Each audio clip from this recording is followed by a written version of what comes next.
Melba menjawab dengan ragu-ragu, ini, menurutku tidak harus seserius itu. Tama Renza tersenyum dan berkata, itulah yang kamu pikirkan. Jika sesuatu benar-benar terjadi, tidak masalah bagaimana menurutmu. Saat dia berkata, dia mengingat sesuatu, dan berkata, aku mendengar bahwa tentara bayaran sangat populer di tempat yang bergolak di Timur Tengah. Kamu dapat mempekerjakan lusinan tentara bayaran yang dilengkapi dengan baik dan terlatih untuk melindungi keselamatanmu selama proses berlangsung. Jadi keamananmu lebih terjamin. Dengan malu-malu Melba berkata, biaya tentara bayaran terlalu tinggi. Kami telah berkonsultasi dengan perusahaan Blackwater di Amerika Serikat. Di garis depan di Suriah, persyaratan gaji tentara bayaran mereka diselesaikan setiap hari. Biaya harian seseorang hanya $2.000 Amerika, dan ini biaya senjata dan peralatan tidak termasuk. Biaya amunisi harus dihitung secara terpisah. Jika mereka perlu dilengkapi dengan kendaraan, harganya sangat tinggi. Anggaran kami sangat ketat dan kami tidak mampu membayar tentara bayaran. Tama Renza tersenyum dan berkata, lihat, kamu bisa mengetahuinya sekarang. Bagaimana pentingnya $20 juta yang baru saja aku janjikan kepadamu? Selama kamu datang ke Jakarta untuk membantuku, $20 juta dapat diberikan kepada timmu.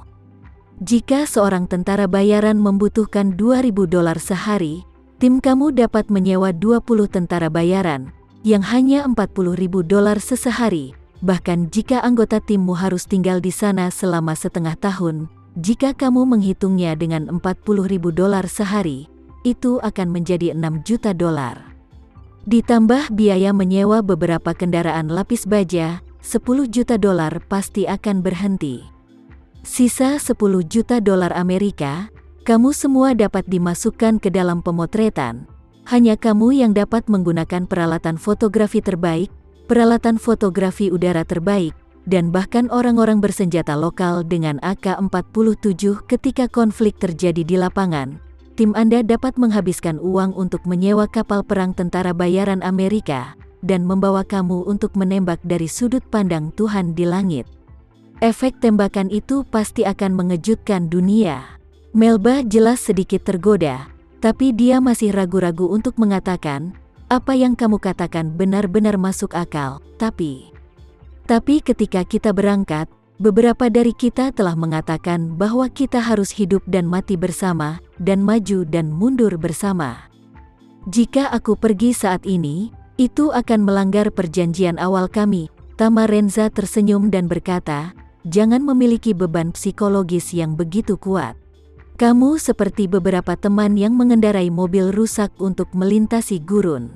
Sekarang karena tidak ada minyak, mereka telah rusak di tengah-tengah tanah tak bertuan. Jarang sekali, kalian tidak bisa tinggal di dalam mobil dan mengonsumsinya bersama-sama. Kamu harus mengirim seseorang untuk mencari bensin sehingga setiap orang memiliki kesempatan untuk hidup. Meskipun orang ini turun dari mobil dan meninggalkan tim, dia akan dapat membawa kembali bensin yang cukup untuk mobil dan menyelamatkan penumpang lain, kendaraan dan peralatan yang lebih baik, dan berbagai persediaan dapat membuat mereka bergerak maju dengan lebih baik, lebih cepat, dan lebih aman. Bukankah ini pilihan yang bagus? Terutama bagi mereka yang masih berada di dalam mobil, ini sangat meningkatkan keamanan kelangsungan hidup mereka. Jadi, aku pikir kamu bisa mendiskusikannya dengan rekanmu. Aku yakin mereka juga akan berpikir bahwa ini adalah penawaran yang sangat bagus. Melba yang berada jauh di Suriah memang sangat terharu setelah mendengar apa yang dikatakan Tama Renza. Selama periode ini, teman sekelas mereka banyak, dan mereka juga menemui banyak kesulitan dan bahaya di Suriah.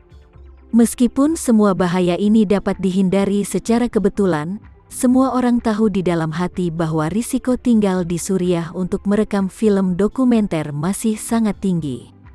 Melba merasa bahwa jika dia benar-benar bisa mendapatkan $20 juta Amerika sebagai sponsor dari Tama Renza, itu akan menjadi peningkatan kualitatif untuk keselamatan pribadi setiap orang dan untuk biaya pengambilan gambar semua orang. Memikirkan hal ini, dia menjawab Tama Renza, "Tuan Tama, ayo kita lakukan. Aku akan mendiskusikan saranmu dengan orang-orang di timku dan melihat apa yang mereka sarankan. Jika mereka setuju, maka aku tidak punya pendapat." Tama Renza tersenyum dan berkata, "Itu bagus. Kapan kamu akan memberiku kesimpulan yang jelas?" Melba buru-buru berkata, "Kami sekarang bersiap untuk berpartisipasi dalam operasi militer oleh pasukan pemerintah daerah. Mereka akan menyerang pangkalan militer kecil oposisi sebelum fajar. Seluruh misi ofensif diperkirakan berlangsung 6 jam. Aku akan memberimu jawaban terakhir sebelum gelap. Menurutmu tidak apa-apa?" Ketika Erik mendengar bahwa Melba akan mengambil bagian dalam operasi militer, dia buru-buru berkata kepada Tama Renza, "Tama Renza, kamu harus membujuknya untuk tidak pergi. Ini benar-benar perang. Peluru tidak menumbuhkan mata, kalau-kalau dia terluka. Jika itu mengenai dia, kamu harus kehilangan separuh hidupmu jika kamu tidak mati." Tama Renza mengangguk dan berkata, "Kalau begitu aku akan mencoba membujuknya." Setelah selesai berbicara, dia melanjutkan untuk mengirim suara ke Melba, "Nona Melba Hartono, aku pribadi menyarankan agar kamu tidak berpartisipasi dalam operasi militer semacam ini, atau timmu akan berhenti pergi hari ini. Duduk saja dan lakukan pertemuan bersama dan pikirkan baik-baik saranku. Jika kamu semua setuju, aku akan segera memberikan uang itu, dan timmu dapat segera menyewa sekelompok tentara bayaran dari perusahaan Blackwater untuk melindungi keselamatan Anda. Bagaimana menurutmu?" Melba Hartono menjawab, "Tuan Tama, kami mulai mempersiapkan operasi ini 3 hari yang lalu, dan temanku sudah mulai memasang perangkat di mobil sekarang, dan ini akan menjadi waktu untuk segera berangkat, jadi kami akan menunggu hingga kami menyelesaikan operasi ini untuk memberimu yang pasti balasan."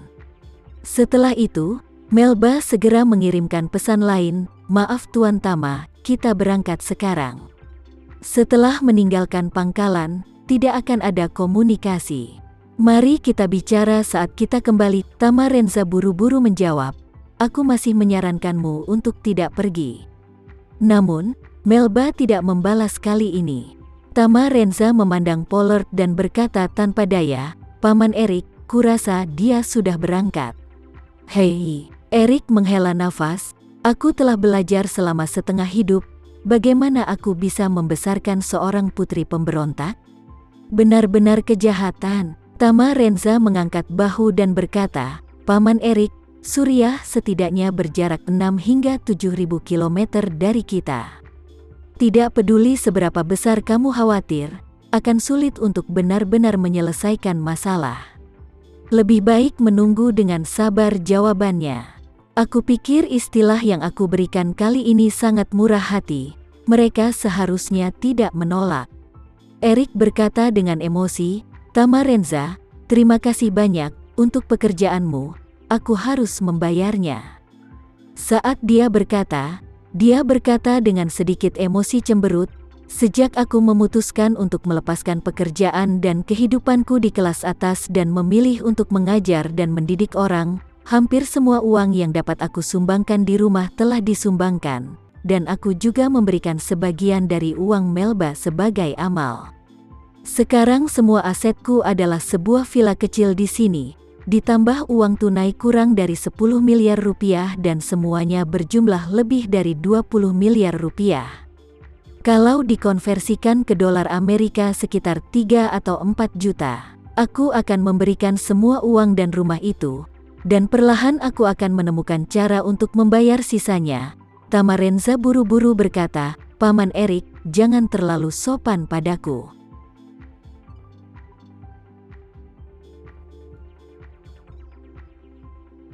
Sekian dulu ya video kali ini, kita lanjutkan lagi videonya di lain waktu. Oh iya, bagaimana menurut kalian? Semoga bisa sedikit menghibur kalian semua. Untuk teman-teman yang baru nonton, jangan lupa subscribe ya, hehehe. Dan kalau teman-teman ada yang ingin gabung langganan bisa langsung gabung saja untuk dapat fitur yang menarik dan sedikit membantu Mimin. Terima kasih banyak sudah menonton, sampai jumpa lagi, bye.